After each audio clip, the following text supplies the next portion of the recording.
Saisis la vie. Dr Walter Wilson, un médecin vous parle. Son fils unique, oublié entre guillemets. Le Saint-Esprit se sert merveilleusement des erreurs humaines quand il traite avec les cœurs et les âmes. Cela fut remarquablement démontré dans une réunion que je tenais dans une église presbytérienne dans le sud du Missouri. À la fin d'un service religieux de l'après-midi, une jeune femme était restée assise avec ses 2 enfants dans l'attente de quelqu'un qui l'aiderait à résoudre son problème spirituel et personnel.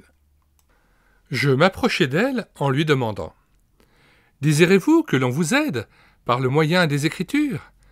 Avez-vous compris le message de cet après-midi » Elle répondit « Oui, je voudrais que l'on m'aide, dit-elle. Je suis restée ici pour cela. Je ne comprends pas la Bible et je ne sais pas non plus comment l'on devient chrétien. Avez-vous le temps de me l'expliquer » Cette invitation cordiale me convainquit que le Seigneur avait parlé au cœur de cette jeune mère. Aussi pris-je place auprès d'elle avec ma Bible et je l'interrogeai. « Y a-t-il une portion des Écritures que vous aimeriez me citer ?»« Oui, dit-elle, je peux citer Jean 3,16, car je l'ai appris à l'école du dimanche. Car Dieu a tant aimé le monde qu'il a donné son Fils unique, afin que quiconque croit en lui ne périsse pas, mais qu'il ait la vie éternelle. » « Comprenez-vous le sens de ce précieux verset ?» lui demandai-je. « Non, vraiment pas.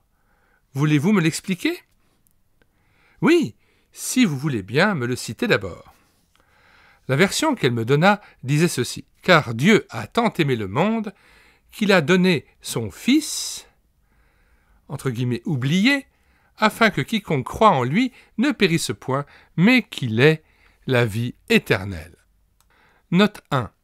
La jeune femme se servit en anglais du mot « forgotten », oublié, au lieu de « begotten », engendré.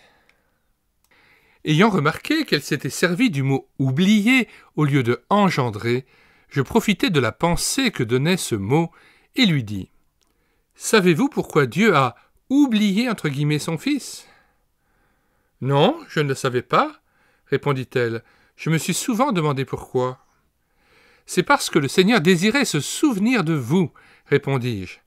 Le Dieu qui est dans les cieux était disposé à se séparer de son Fils pour un peu de temps, pour qu'il puisse vous avoir à lui pour toujours.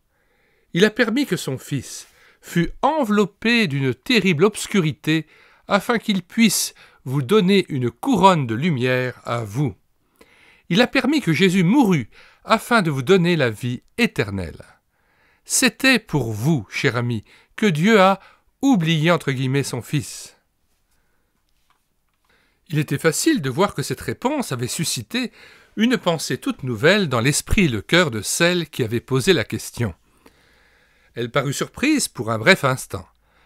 La merveilleuse vérité de la substitution de Christ pour elle, c'est-à-dire que Christ avait pris sa place à la croix et le sang de Christ avait coulé pour elle à sa place à la croix, il avait porté sur lui le poids de ses propres fautes. La merveilleuse vérité de la substitution de Christ pour elle semblait quelque chose qu'elle ne pouvait ni saisir ni accepter. Nous restâmes silencieux un moment alors qu'elle réfléchissait profondément à ce fait, puis, soudain, elle rompit le silence en posant la question.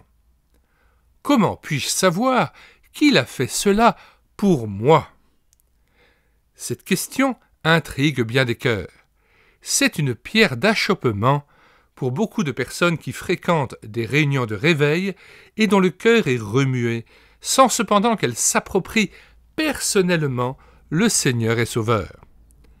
Satan leur suggère habituellement que l'Évangile n'est pas pour elles, mais pour quelqu'un d'autre, et que le Sauveur ne s'adresse pas à elles personnellement. Je répondis à sa question en lisant Romains 5, verset 6.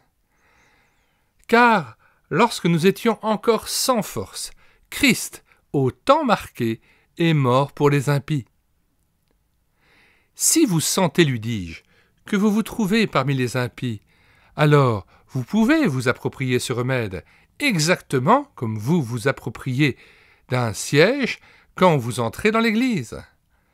Quand vous pénétrez dans une pharmacie, vous comprenez que les remèdes sont là pour tout le monde. Votre besoin vous conduit à en choisir un pour vous-même. Quand vous entrez dans une épicerie, vous réalisez qu'il se trouve là de la nourriture pour tout le monde.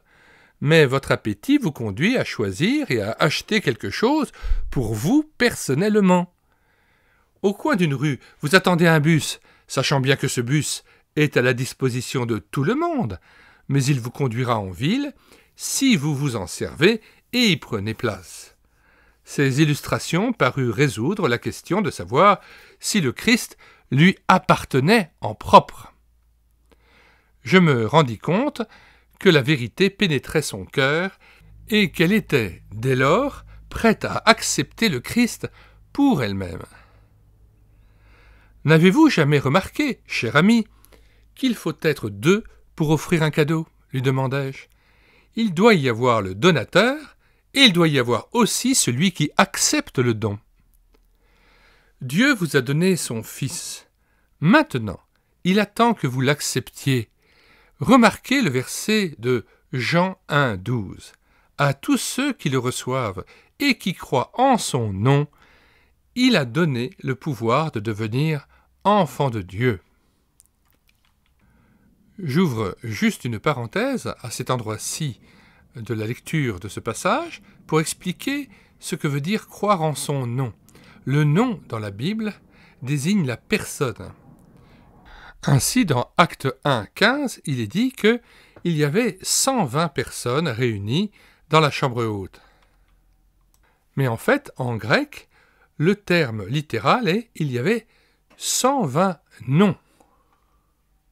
Ainsi, croire dans le nom de Jésus-Christ, c'est croire en sa personne même, en tout ce qu'il est profondément, parfaitement juste, parfaitement saint, parfaitement homme et parfaitement Dieu. En lui, nous avons tous les trésors de la charité répandus par le Saint-Esprit dans nos cœurs le jour de notre conversion. Fin de la parenthèse et retour au texte. À tous ceux qui le reçoivent et qui croient en son nom, il a donné le pouvoir de devenir enfants de Dieu. Il désire que vous acceptiez ce don béni là où vous êtes assise. Si vous le prenez, il vous prendra à son tour. Il devient votre Seigneur et votre Sauveur, et vous devenez son enfant et sa servante. Elle se pencha en avant avec ferveur et dit « Docteur, je le prends maintenant même, et je suis sûr qu'il m'accepte et me prend à lui. » Le jaillissement d'une joie qu'elle venait de trouver la pénétra tout entière, et elle baissa la tête alors qu'elle pleurait doucement en la présence du Seigneur.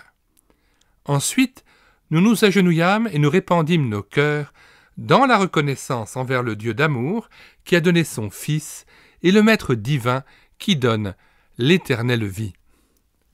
Elle revint pour la réunion du soir, accompagnée de son mari, qui était un incrédule, un moqueur et un ennemi de la vérité. Le témoignage qu'elle lui donna de sa décision et le grand changement qui s'était opéré dans son attitude envers lui avait profondément impressionné le cœur de son mari, et il l'avait accompagné, disposé à écouter le message. Vous aussi, vous serez un gagneur d'âme et un exemple béni pour d'autres, si vous acceptez Jésus-Christ et si vous lui permettez d'être le maître de votre vie et le sauveur de votre âme. Fin de la lecture de ce paragraphe intitulé « Son Fils unique, oublié » entre guillemets. Nous vous invitons à vous reporter dans la description les commentaires de cette vidéo afin de pouvoir commander cet ouvrage auprès de la CLC Librairie Chrétienne, mais aussi afin de pouvoir profiter des différents liens de téléchargement gratuits que nous vous proposons. Chacun des téléchargements gratuits proposés se fera à partir du site internet médiathèquechrétienne.fr, site que nous avons bâti en synergie avec cette chaîne YouTube Elle écoutait sa parole, afin d'assurer la réédition numérique gratuite des ouvrages chrétiens épuisés et non réédités. Nous en sommes à 1400 ouvrages. Alors n'hésitez plus, sur la barre de recherche Google, vous écrivez médiathèquechrétienne.fr tout attaché d'un seul tenant et sans accent. Arrivé sur le site, vous cliquez sur Livres à télécharger. Puis vous faites une recherche par ordre alphabétique d'auteur.